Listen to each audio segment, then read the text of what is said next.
magician. Say hello, Willie. Well, well, a great big hello to all you Starriders and guests. Boy, it sure is good to be here tonight. You sound very excited tonight, Willie. I'm glad to see you're feeling so good for our show, because, you know, sometimes you act pretty cranky. All right, Lugnut. Thanks. I'd like to say welcome to all of our guests here tonight. Wouldn't you? Sorry, what was that? I'd like to say welcome to all of our guests here tonight. Wouldn't you? What'd you say? I say, wouldn't you? Never say wouldn't you to a puppet. Oh. Let's get on with our show, Willie, okay? Okay, Springpen. Hey, I got a joke to start us out. A priest and a rabbi. Willie, no priest or rabbi jokes. Sit back, Ball Valve. This is funny. A priest and a rabbi were sitting next to each other on an airplane. After a while, the priest asked the rabbi, "Is it still a requirement of your faith that you not eat pork?" Willie, I really think you shouldn't go on with this. Cork it, fat boy. The rabbi answered, "Yes, that is still one of our laws." Then the priest asked, "Have you ever eaten pork?" And the rabbi replied, "Yes, on one occasion I did weaken to temptation, and I tasted a ham sandwich." The priest nodded in understanding and went on with his reading. A while later, the rabbi spoke up and asked the priest, "Father, is it still a requirement of your church that you remain virtuous?" Willie, please stop now. Cool it, Prestone. This is good. The priest replied, "Yes, that is still very much a part of our faith." The rabbi then asked him, "Father, have you ever fallen to the temptations of the flesh?" Willie, please. Too late, Camshaft. They want me to finish. The priest replied, "Yes, Rabbi. On one occasion, I was weak and broke my vows with a young woman in the parish." The rabbi nodded understandingly and remained silent, thinking for several minutes. Finally, the rabbi said, "Sure beats a ham sandwich, doesn't it?" Oh my God, Willie, you started the night out with a joke like that. Don't get it in a twist, Lockwire. They had a laugh and you sweated like a horse. Sometimes you act like the dummy. Okay, Willie, let's go on to our show, okay? Yeah, let's pick on some people here tonight, Rocko. Ah, yes, I see Reggie and Sherry out there tonight. I got a funny story about them two, Rocko. Willie, just go ahead. I give up trying to manage you. About time, Drip Pan. Reggie and Sherry are church-going folks and always speaking on the ways to heaven. On a road just outside Orangeburg, they were seen placing a large sign into the ground which read, "The end is near. Turn back before it's too late." That's not funny. Back up, Pinion, and let me finish. As they stood by the sign, a car zoomed past and the passenger stuck his finger up and yelled, "Leave us alone, you religious zealots!" That's not funny. Stop it, Breakshoe. Here's the funny part. A moment later, they heard a screech of tires and a loud crash. And Sherry said, "Golly, Reggie, that's the third one today. Maybe the sign should have just read, 'Bridge out.'" Moving right along. Oh yeah, there's Barb and Steve. Wow, have I got a story about them. Careful, Steve is a big guy. Get a grip, Beach Bar. Steve showed up at a meeting and told us he had no idea where Barb was.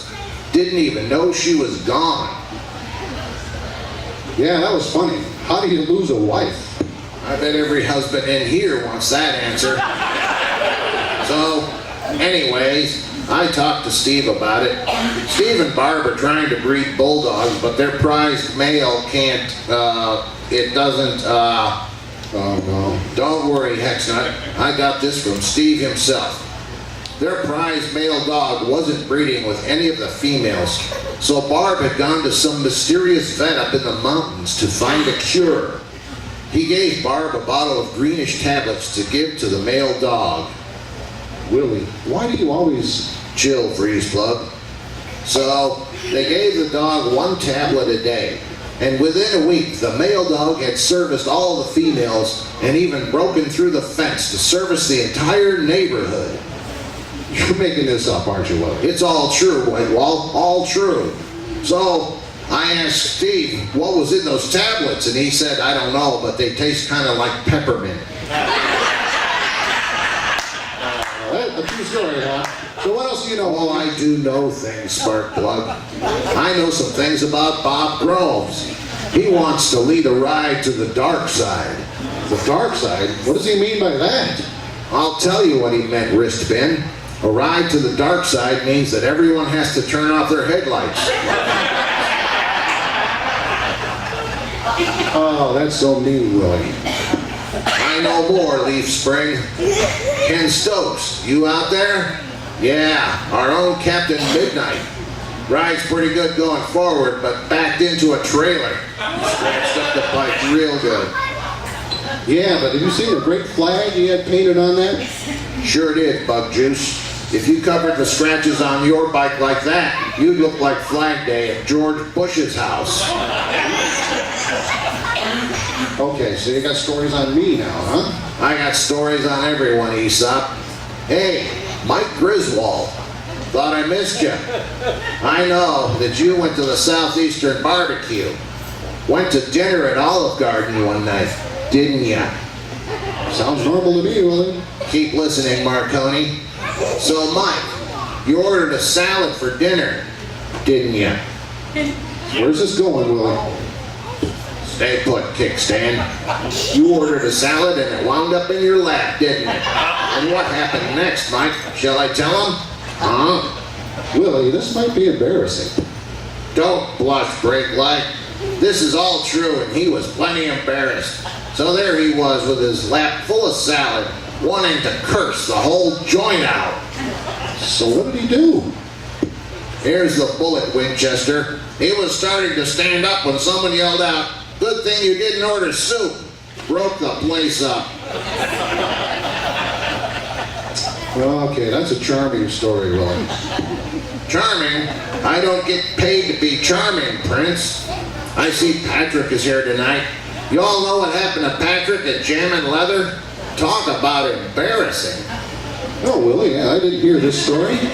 You're in the dark a lot, Batman.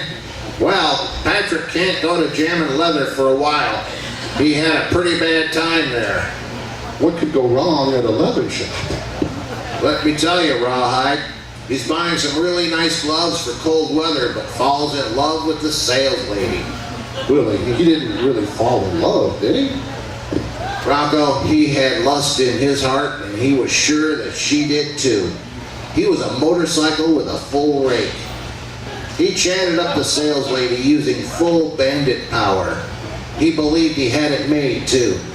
Still talking, he tried to swipe his credit card but couldn't get it to read in the machine.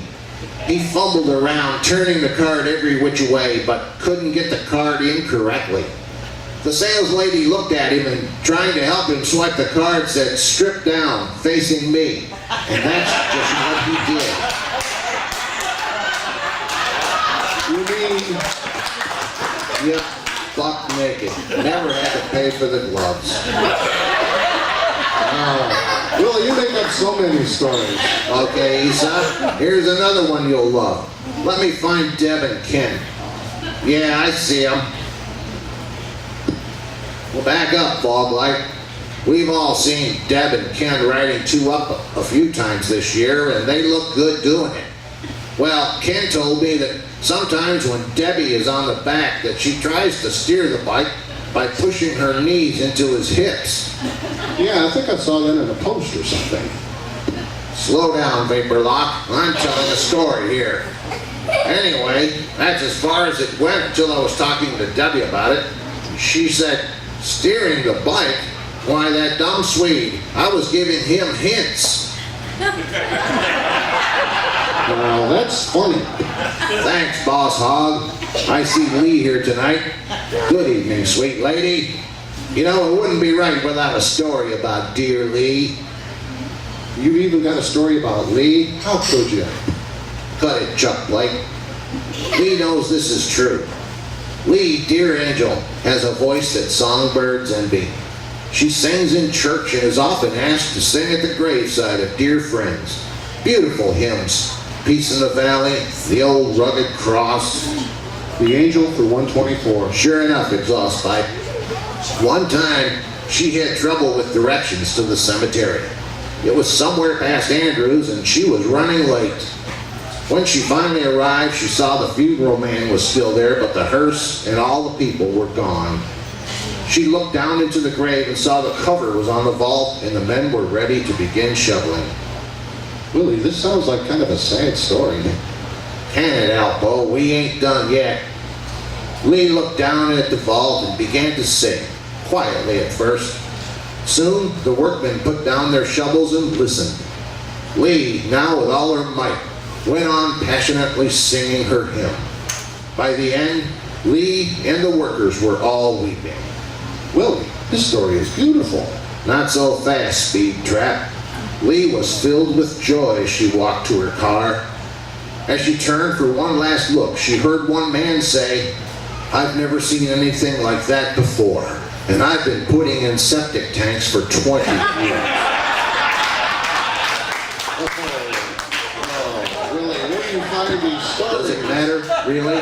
Nobody swore me in. Oh, saints be praised. Steve and Monica Schmitz are here. Well done, Willie. Steve and Monica, they had a fall this year, and we're glad to see they're both all okay. Pipe down, Popeye. Steve, I remember your first meeting night. We were all in the parking lot for a couple hours when you had a dead battery. Yeah, I remember that night too. Oh, thank you, Alzheimer. We took voltage readings. We used jumper cables. We tried pushing. We tried everything, but could not get the bike to start. Steve wound up getting a new battery to get it started. After that night, Mark named his bike Trusty. It's a double-layer joke. Okay, Willie, you were rolling tonight, but it's time for us to say goodnight. It's over? Already? Gosh, Rocco. Thanks, everyone, for a fun night. We enjoyed being with you tonight. You don't have to go home right away, but you can't stay here. Remember to tip your servers. Good night, Starriders.